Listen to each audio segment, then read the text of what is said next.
Greetings, ladies and gentlemen. It is my pleasure to welcome you to our session 2 of the conference, where we're going to look at voices from the field. This session is going to allow us to hear from our peers and volunteers from the field to get to understand their perspectives of what is happening in the field. And it will also be an opportunity to have a profile, a collection of case studies and presentations of good practices on the diversity of volunteer identities, models, and assumptions about inclusive volunteering. So I'm going to welcome you to be part of this great discussion, and want to introduce to you the speakers of this great session. One, we have Ms. Courtney Kellner and Masi Inyanya Kubasu. Courtney is part of the ICYE International Federation based in Germany. She is the Grants and Program Officer, while Masi is based in Kenya and undertaking the role of International Office and Programs Coordinator at the Kenya office there. And we also have Silvia de Benito, who is a senior officer in volunteering, Alianza, Actionaid, based in Madrid, Spain. And we have Minna Raisanen, who is also part of the ICYE Federation, based in Finland. I am going to be the moderator of the session. My name is Frederick Sadia, and I am the Secretary and National Coordinator to the Volunteer Involving Organization Society in Kenya. So feel welcome to the session, and I hope we're going to have an incisive, inclusive, and exciting discussion and get to learn from the great speakers. So feel most welcome as I give it on to the next speakers. Thank you very much. Thank you so much, Fred. Thank you so much to Actionaid Hellas for having us here. We're very excited to have this opportunity. As Fred mentioned, we are from ICYE, the International Cultural Youth Exchange, and we would like to share with you our case study about tackling inequalities in international volunteering by focusing on South-to-South exchanges and fundraising in that field. My name is Courtney Kellner, and I'm here with my colleagues Masi and Minna, or I don't know if it's the opposite for you. And we will start just with a quick background before we get into more details from the field and the case study. ICYE is a federated structure. I think that might be interesting and different from other organizations here. That means we have national committees in 40 countries worldwide, in the Americas, Africa, the Asian Pacific region also. And we are meeting together to make decisions at a General Assembly, often now online or via email vote. And this is how we collaboratively shape our policies and our directions and our values. And I think we share similar values to many organizations here. And we put as strong of a focus as we can on intercultural learning and peace and justice. And we've been doing this for 70 years, sending and receiving volunteers from the different national committees globally. I think we can all agree that international volunteering has relevance also in today's world. And the vision of ICYE is currently in a revisioning stage, and we're revising it. But we're often speaking about a world where there are empowered global citizens who are able to collaborate across cultures, across many differences, to work towards peace and social justice. And we believe that's so important. And we've looked at the impact studies that we've done one from 2017 recently, and there are so many different impacts we could mention, but I think also the studies that we look at and the way that we look at this importance has, we've come to notice as a working group in our federation, that even these impacts and many different details are coming from a Eurocentric perspective. And this has brought us to thinking about inclusion in a broader way. So when we're talking about global citizenship, we need to expand this, and we need to think about what kind of exchanges are happening and what kind of structures are there that are allowing these impacts to be to certain volunteers, particularly those from Europe or from the global north, to experience these impacts and to be the ones defining the measurement of them and to be the ones with the access to funding. And so our process has been about rethinking this and coming at it from the perspective of global solidarity and solidarity within our federation.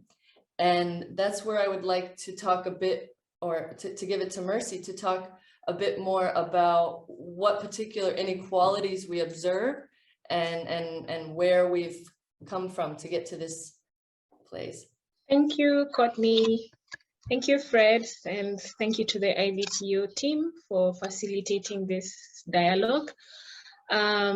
Just talking about the observations for those of us who are in the field,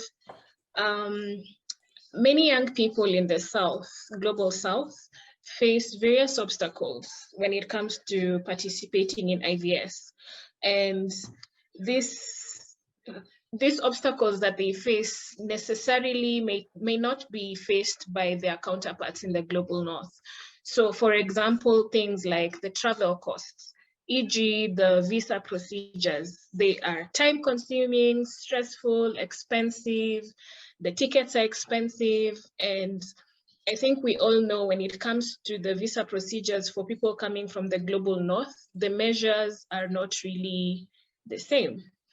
And then in the global North, many young people are lucky to have funding opportunities within the IVS space, which many of our young people in the global South don't have access to, or even if they do, the opportunities are very limited. So many young people are locked out of the IVS. And then we also have the case of the unbalanced exchange. So we found that within the same funding program, more participants from the global North are getting the opportunity to come to the global South, yet from the global South, maybe a significantly lower number get the opportunity to go to the global North. So for example, if a certain organization was funding IVS and it's an exchange between Kenya and Sweden, for example, you'll find that Kenya will receive 20 young Swedish people, but the same funding program will only accommodate 5 Kenyans. So there's a whole big gap there. And then with the history of the world, the current systemic structures that we have and the narratives around development and access to opportunities, unfortunately, the global South is not an attractive option, for example, for a young average Kenyan person who wants to participate in IVS. They will find Europe more attractive than Latin America, Asia, or another African country. So as ICYE, we're really trying to shift the narrative around this and encourage more South-to-South exchanges. And we're doing this by creating awareness within our networks about the opportunities in the global South. So we believe the more we talk about it, the more young people will be excited to go and see this global South that we're talking about. And not that we don't want North-South exchanges to happen, but we just want to kind of like level the field. So we have an equal number of South-to-South exchanges as we have the North-South exchanges. And then as an organization, we have something called the TPDF, which is a funding that the ICYE Federation cushions the partners. So when we have partners in the global South exchanging amongst each other, the TPDF supports financially, for example, towards the cost of the ticket, because unfortunately, you'll find like flight tickets within the global south are significantly more expensive than tickets to the global north. So of course, with that, it discourages, our partners having south-to-south exchanges. So this TPDF has actually helped us have more south-to-south exchanges within our federation, and it just gives the NCs, our national committees, like a breather, just a cushion that, hey, we are encouraging you to do this and we have this cushion for you. And then recently, we just launched the South-to-South Scholarship Fund. My colleague Mina is going to talk more about it, but the main aim of this is to fund the participants of the IVS program directly. So we don't want our exchange program or any IVS program to be limited to those who have access to certain privileges. So we believe that the South-to-South Scholarship Fund is going to be one way of just giving access to opportunities for many young Kenyans specifically and other people in the global south.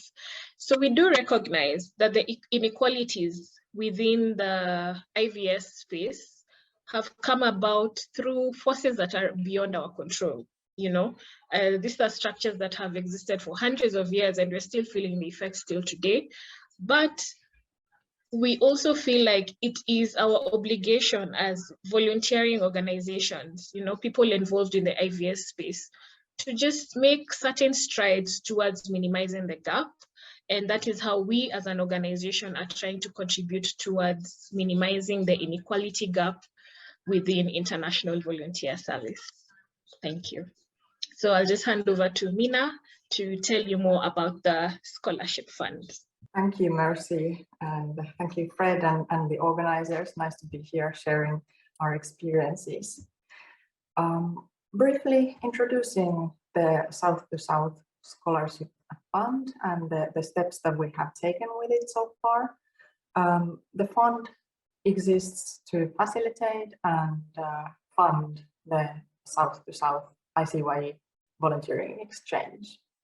And this is a fund that anyone can donate to. And once we have reached enough money, young people from the Global South ICYE countries will be able to apply for a South-to-South scholarship for their volunteering period. And with this scholarship, we will cover costs such as training, language course, visa expenses, travel expenses, and so forth. So far in the ICYE Federation, we have set up already a selection committee for the upcoming volunteers and been sketching the practices of application processes. But currently we are still at the stage of collecting the donations for these first exchanges through this fund. And how this fund came to exist, I would say it's a longer period of years of our notions and different kinds of efforts to tackle the imbalance. But in March, last March, and then we carried out a survey for ICYE organizations of the Global South to discuss further their current views on the situation with imbalance of the exchanges and how we as a federation could further tackle the issue. And in this survey, it was brought forward that there is a feeling that both more funding for these periods is needed, but also more promotion of these opportunities for the young people living in these countries. And then soon after, ICYE decided to move forward with the fund. This work group was set up, and the idea is both to collect donations and then soon make it visible for young people interested in applying the scholarship. We've been collecting donations now since last May, and mainly via a platform called betterplace.org. Our original goal was to already next year increase south-to-south exchanges with 10 volunteers and later on with 5 volunteers per year.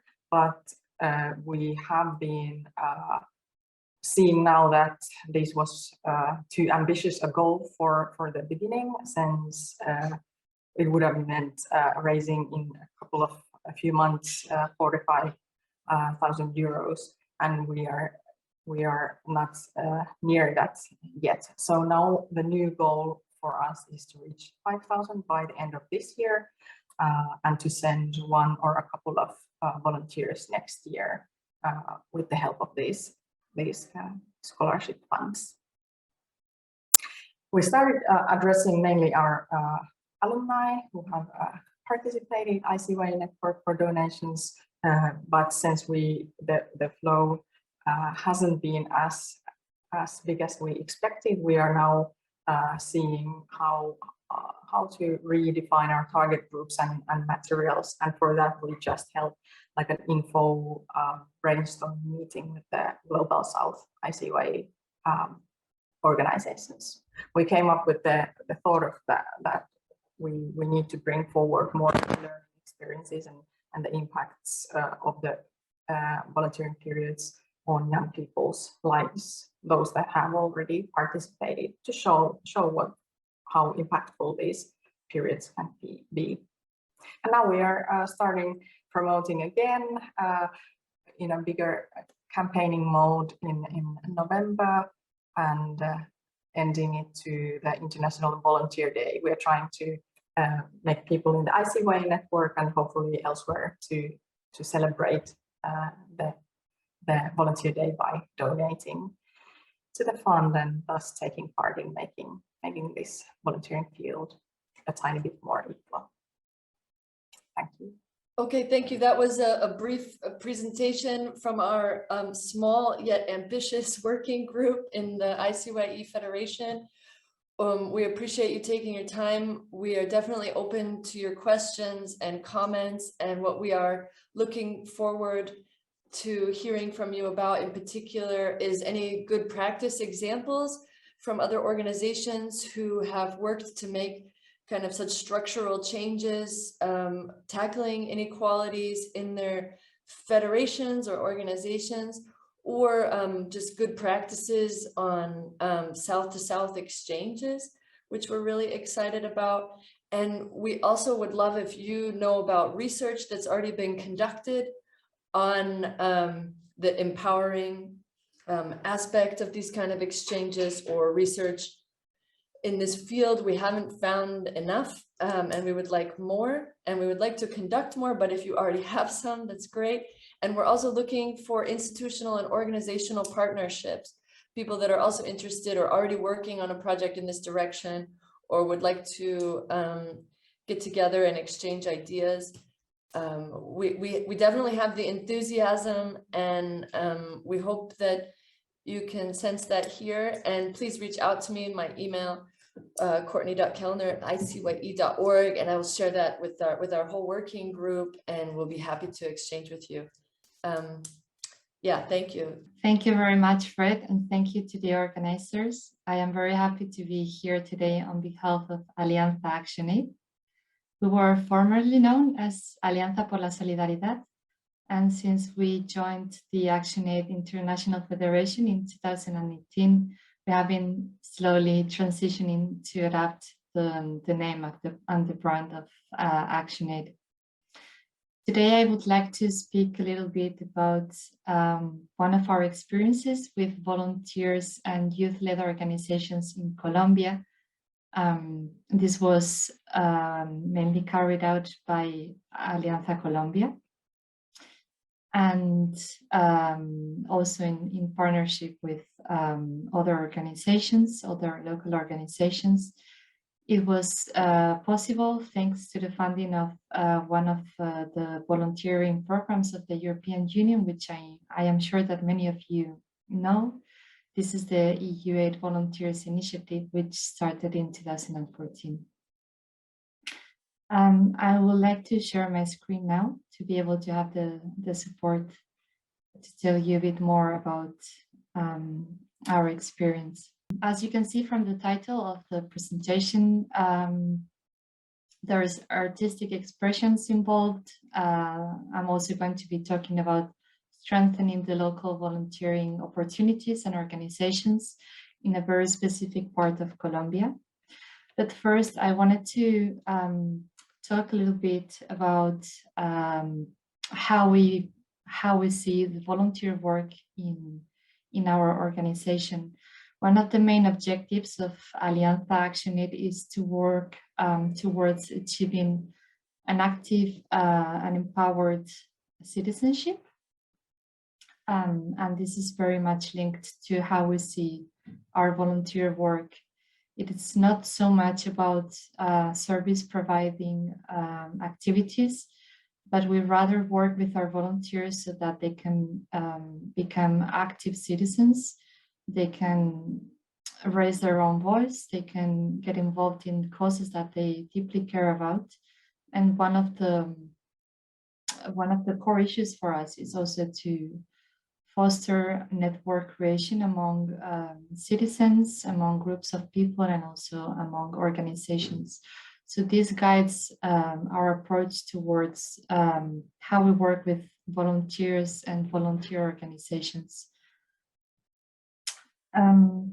Okay, so moving on, the main thing that I wanted to talk about today is a project that we were delighted to be part of. This was a project led by our colleagues from Actionaid Denmark, also funded by the EU8 Volunteers Initiative. This was a capacity building project, and the full name is, excuse me, because I'm looking at my notes sometimes, Empowering Youth-Led Volunteering in Local Level Responses. ILVO was the acronym of the project, and thanks to this opportunity, we could do very important work in the region of Colombia, in the Pacific coast, in the departments of Valle del Cauca and Nariño, and the cities of Buenaventura and Tumaco. We have two main partners in these cities, two youth organizations, which are called TAI from Tumaco and Rostros Urbanos from Buenaventura. Unfortunately, they couldn't be here with us today, mainly due to internet issues and also due to the big difference in time zones. It's a bit early for them over there. So this was a very interesting opportunity for us to engage with local youth organizations and work on core issues such as peace building, leadership of young people, fostering local volunteering, also working on communication and advocacy. In the end, at the end of the project, 50 young people were trained, and in the activities that they developed and implemented, over 200 young people got involved. So first, I wanted to say a few words about the context for volunteering in Colombia. A few years ago, we had the opportunity to work with local organizations from Colombia, which had years worth experience in volunteering, and we wanted to look into whether there was an enabling environment and what kind of challenges the organizations were facing, or what kind of opportunities they saw in the country, especially in the aftermath of the peace agreements from 2016. So one interesting thing is that there is a very well-developed legal framework in Colombia when it comes to regulating the volunteer action. But unfortunately, there is scarce funding and not really an enabling environment for the volunteering organizations to truly flourish and develop. One of the main obstacles some of these organizations face is that the public authorities put a big emphasis on one specific kind of volunteering, which is based on first response. So it would be volunteering linked to response or mitigation to natural disasters, such as civil protection operations, firefighters, the scouts.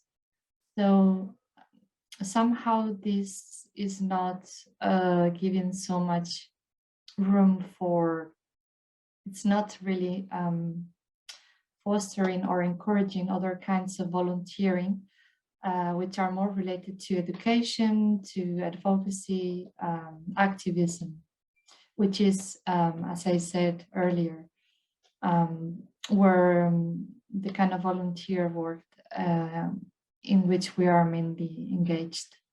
And another issue is the lack of coordination among state bodies, volunteering organizations, and citizens. So sometimes it can be quite complicated to carry out ideas and put them into practice. The legalization of the organizations being one of the main issues.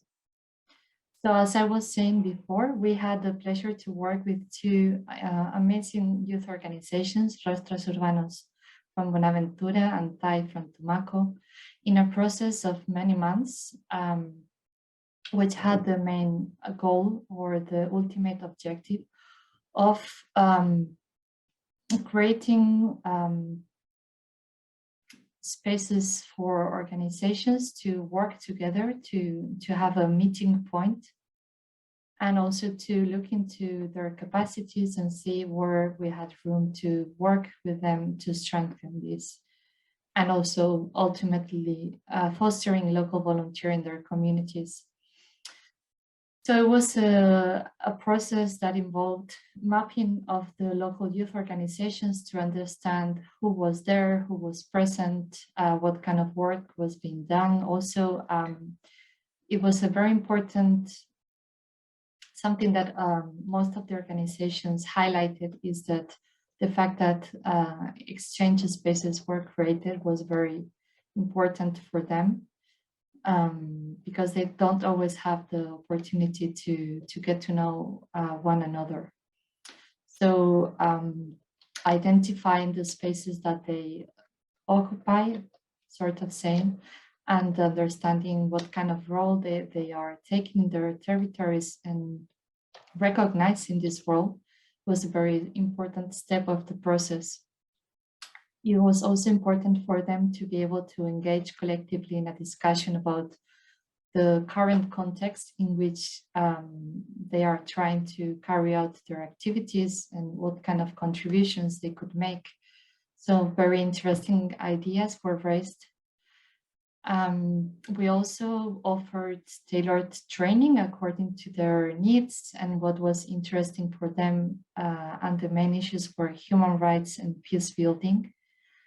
And then one of the most fun parts was that after this process, the organizations picked up ideas to develop volunteer projects, mainly using different artistic expressions.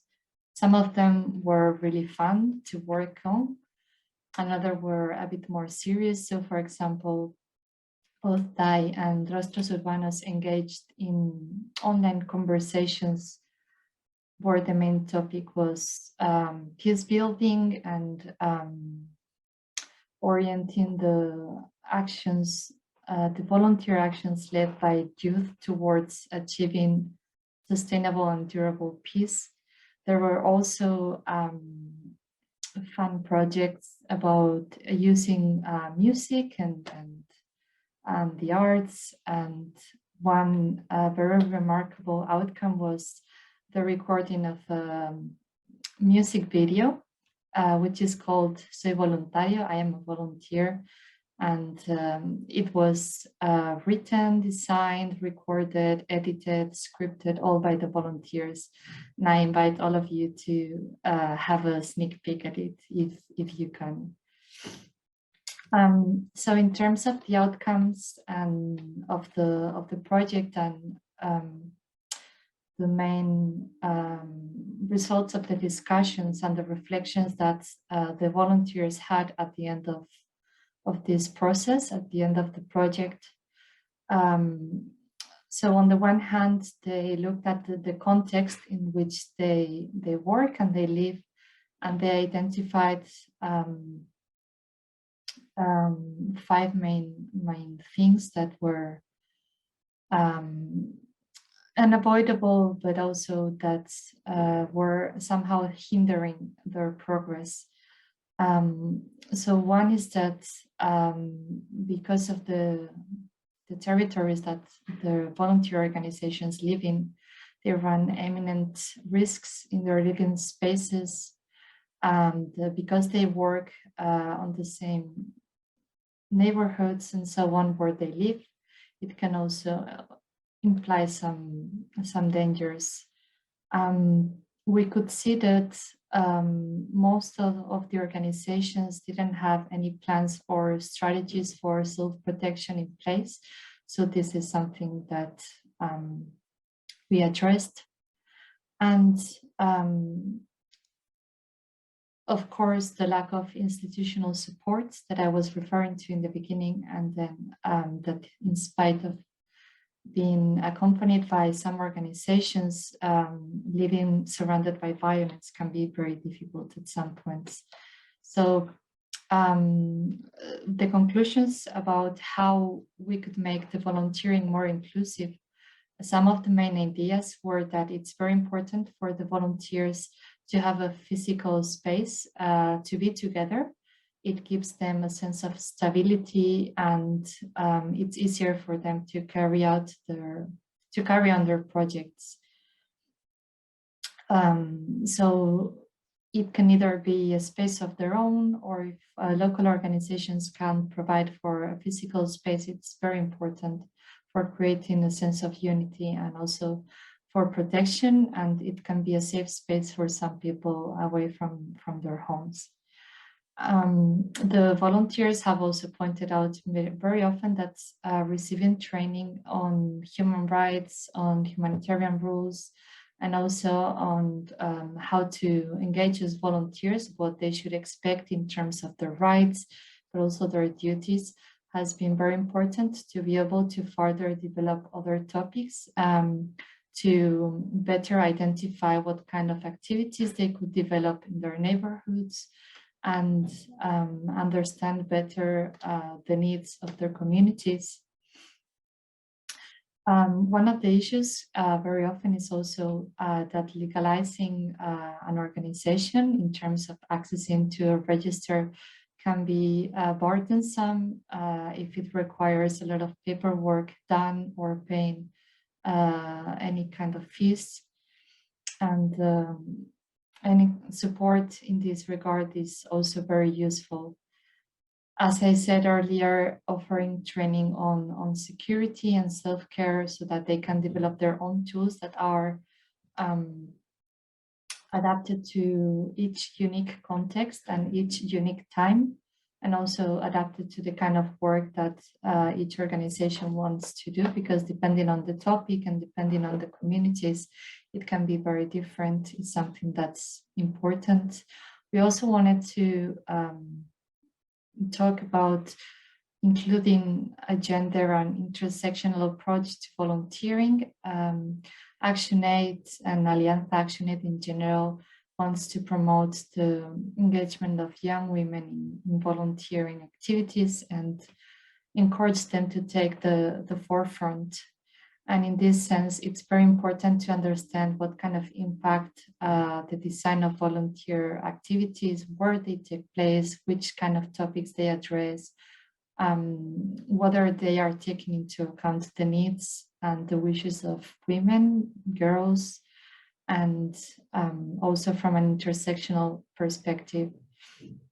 Finally, the use of arts has proved to be the best entry point in communities to address more serious topics, which can be about peace building or about conflict, because they are something that really unites people, and it's also an opportunity for the youth to develop their own expression and to show their own identity. And finally, and especially since 2 years ago, we have seen that the use of digital tools creates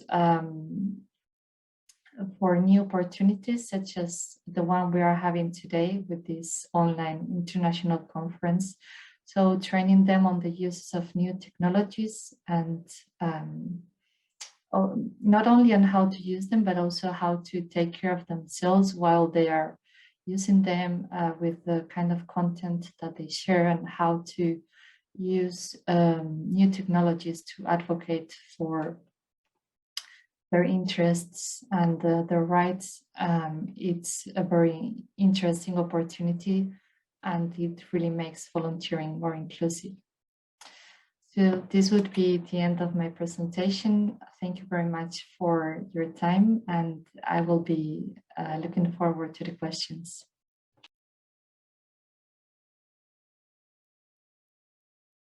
Hello. Thank you very much, Mina, Courtney, Masi, and Silvia for the great presentation. I think we're gonna take the next few minutes just to be able to address any question that we may be having from the audience. But even before that, I would want to just once again check with Mina, Courtney, and Masi. And specifically, I want any one of you to address the always deluding issue of how can we ensure that we encourage a more of South to South volunteering, and like which I agree with Masi, that most of the volunteers from the global South would rather wish to have opportunities in the global North. But then how can we encourage a more of a South to South volunteering? Hi. Welcome, Masi. For some reason, I'm not able to share my video. I don't know, but I hope you can hear me. Yes, we can. Go ahead. I think one of the biggest things is funding. So if we have programs in place that sponsor young people to volunteer in the South to South, the global South, then definitely we might have people more interested, because again, the common narrative is that, which is a reality anyway, there are a lot more opportunities in the global North. So for example, if a Kenyan is applying to volunteer in Denmark, they're thinking beyond their volunteer service. They're going to use that time to volunteer and also look for opportunities, like if there's a school, if there's opportunity for a job offer after.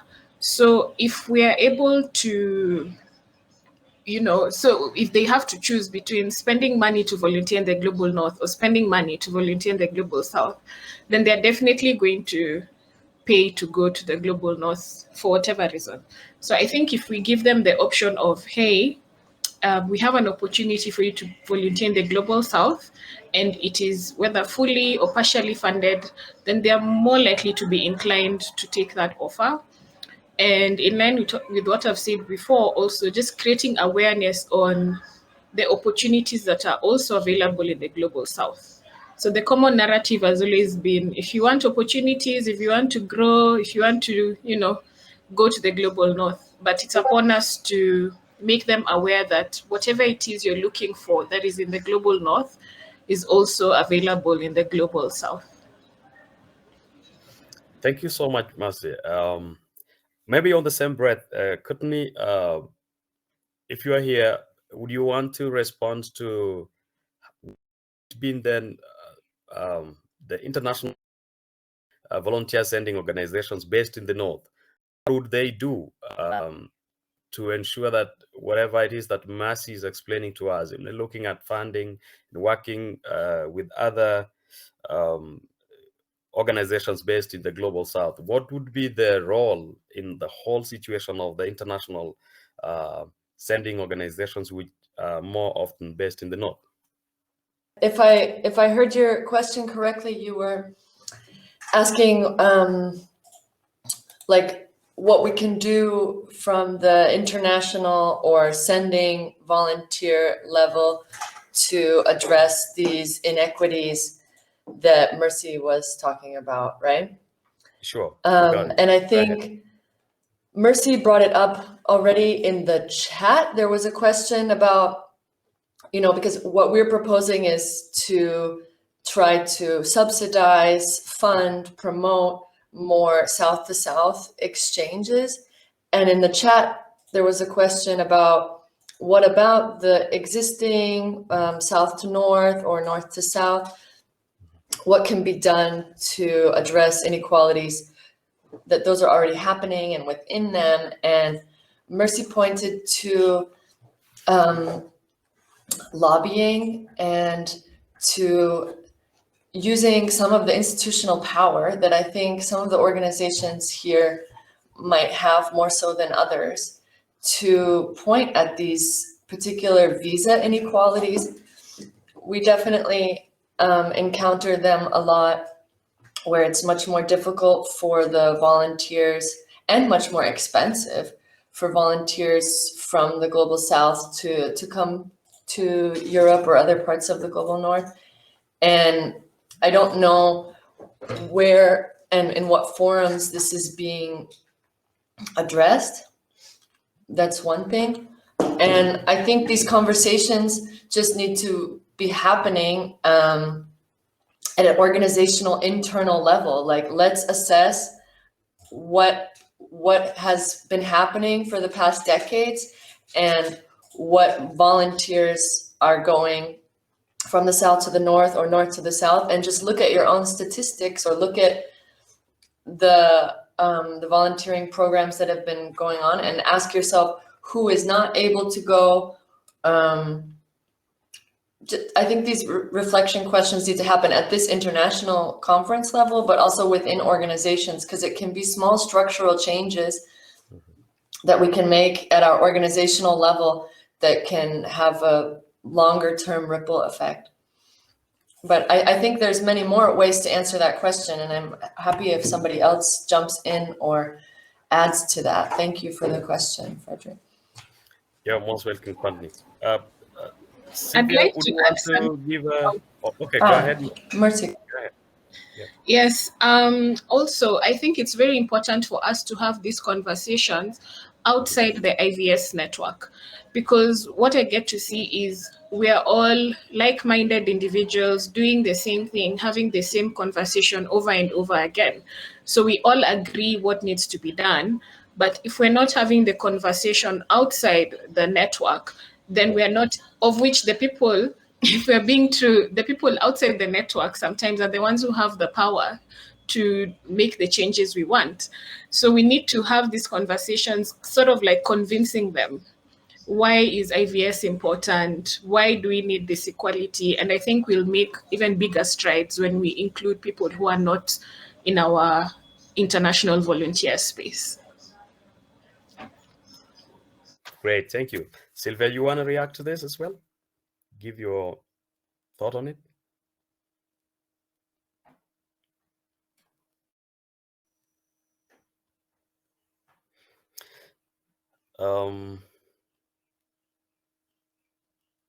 Seems we've lost. Hello. Hey, Silvia. Apologies. I was. No worries. Welcome. Yes. From our experience as an organization, mainly we have been functioning in the framework of the EU Volunteers Initiative that I explained a bit earlier. And we have found that consistently South organizations lacked the opportunity to have direct conversation with the funders. And an emphasis was put on the experience of volunteers from the global north, rather than focusing on the hosting organizations. And also we have addressed with the donors And I think that this is, I mean, there's, of course, as Mercy said, we need to take the conversation out of organizations, but also I think it's important that we continue to ask the funders and the donors to make place for local organizations and to really think about new new funding frameworks and mechanisms. And then from our side, I think we need to get creative sometimes and try to find for alternatives or set up our own funding mechanisms, such as the grant program that the colleagues here have explained.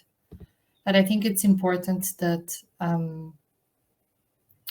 we try to make our part, and we take within our own possibilities, that we make sure that this is always on the table when we have these conversations. Mm-hmm. There's a kind of you know, like I realize here that funding South to South volunteering is still an existing challenge, right?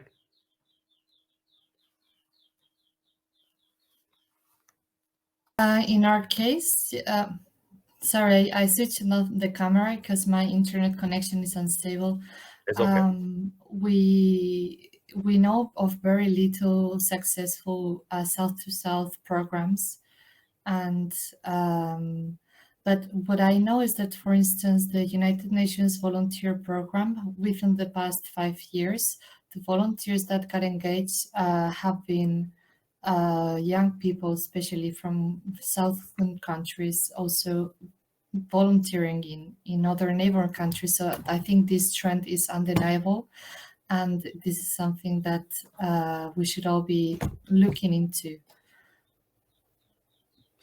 Okay, thank you so much, Silvia. And I had a follow-up question for you. Of course, I'm seeing another one, and we have like the next 10 minutes to go. But I wanted to check with you, Silvia. What would you single out as the key lesson learned in your program as you are explaining it, and which you can recommend as a best practice? It might sound a bit obvious, but the first thing is that we need to listen to the young volunteers, but really actively listen at what they want, what they would like to achieve, what their needs are, and also see if we are asking the right questions. And we think that as organizations, we should be there to back them up, and eventually disappear, in the sense that ideally they would become autonomous and independent. So trying to raise their capacities as much as possible, but also trying not to be paternalistic, or really looking for what they, trying to leave our own agenda on the side and focus on them as much as possible. I know that today there's another session on localization, and I think it's related to that, to putting them in the front of how we design our programs, how we implement them, and also how we carry out the evaluations. And unfortunately, we talk a lot about funding, but in the end, it's also key. So what kind of donors we work with, and try to find the ones that are more willing to adapt and to give more opportunities to the young volunteers, and especially from the Global South. Okay, thank you.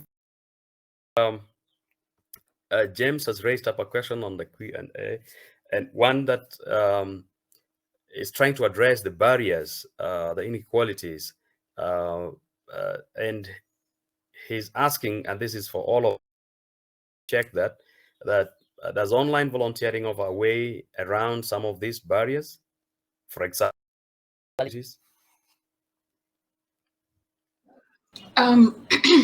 Yes, it does.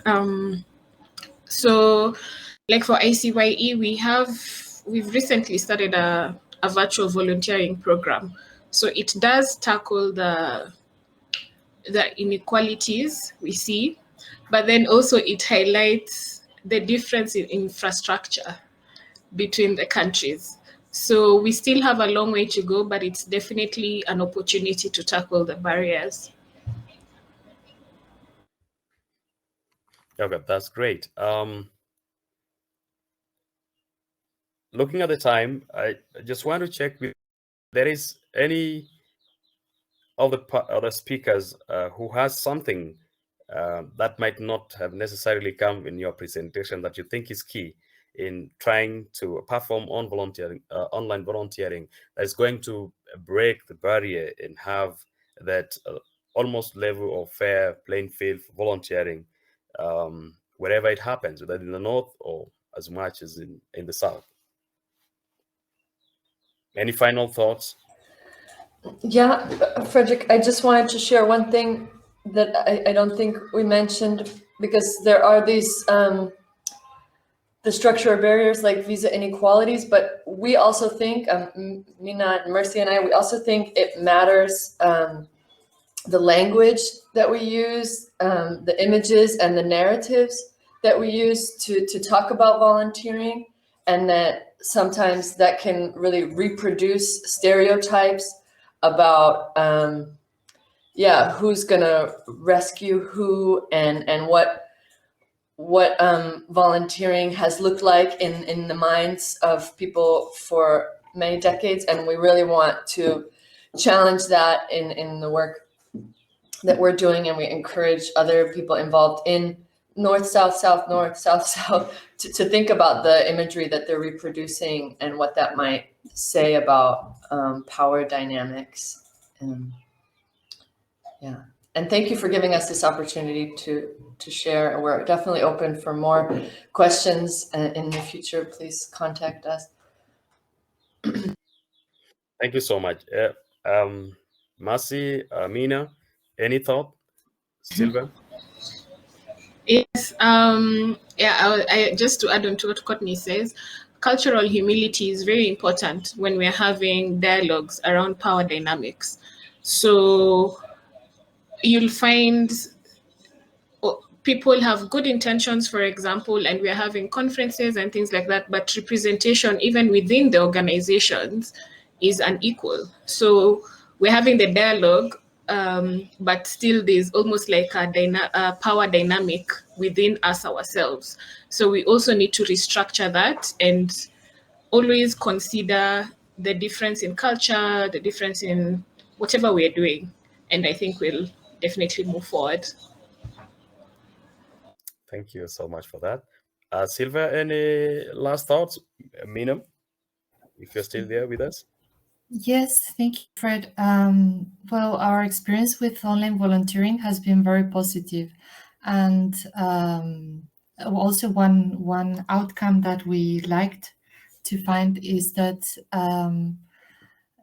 it's a new way for the volunteers to feel connected. And even if in the end, because we have had our issues with internet, with time zones, with sometimes we have to limit the type of volunteer support that they can engage with. But the fact alone that they engage with organizations, it's already very relevant. And as I said earlier, also, it's a new way to create connections that otherwise could not happen because of distance or visa barriers. So it's also a side of online volunteering that we want to explore, so that this is a new tool for us to engage with young activists and create new networks through volunteer opportunities. So this would be the open gate for further engagement.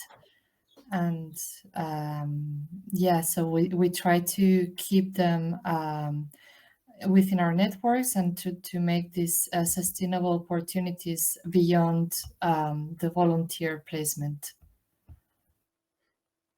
Thank you very much. Mina, are you still with us so that Hey, there you go, Resident. Go ahead. Yes, Last hello. thoughts? Yeah, well, I agree with all of the comments here, and especially kind of openly addressing the gap that it does exist, and what we are now trying within our ICYE Federation to openly bring it forward and discuss, and especially discuss it with young people who are our volunteers, and kind of the hopefully we get more and more of these. As Silvia said, that it's important to listen to what the young volunteers want and what they want to achieve. And once we get these experiences more and more from the South to South exchanges, that we can bring forward the experiences, and by through those inspire more participants for such volunteering too. Thank you so much, Mina. I think as we are coming to the conclusion of this, I want to appreciate the speakers for the great sharing and giving your input. Very much welcome and very diverse. We also want to thank so much the organizers of this session, and of course the whole conference. I appreciate the audience who are able, the participants who are able to join us for this session. It's been great. But I want to humbly submit as well in the thinking around the same that as we're looking about inclusion and as we're thinking about having some kind of fairness and equality in volunteering, then it would be very important for those of us who are in the global South and those in the global North to think through and sit on a similar table, the same table, design programs together. And we appreciate that we all have a level of understanding that even as we're looking at the power dynamics, it has to be appreciated that each one of us, whether in the North or in the South, has got a bit of an understanding and knowledge of the spaces where we come from. And so that any other program that is being designed in Mahabu submission would be, has to get the involvement, the active participation of all of us together, so that we avoid the tendency that has been in the past. But of course, again, I appreciate a lot of improvement that we can sit together on the same table and look at it together. Once again, I want to thank you so much for your time. It's been glad and great moderating this panel. I wish you well for the rest of the conference. God bless you.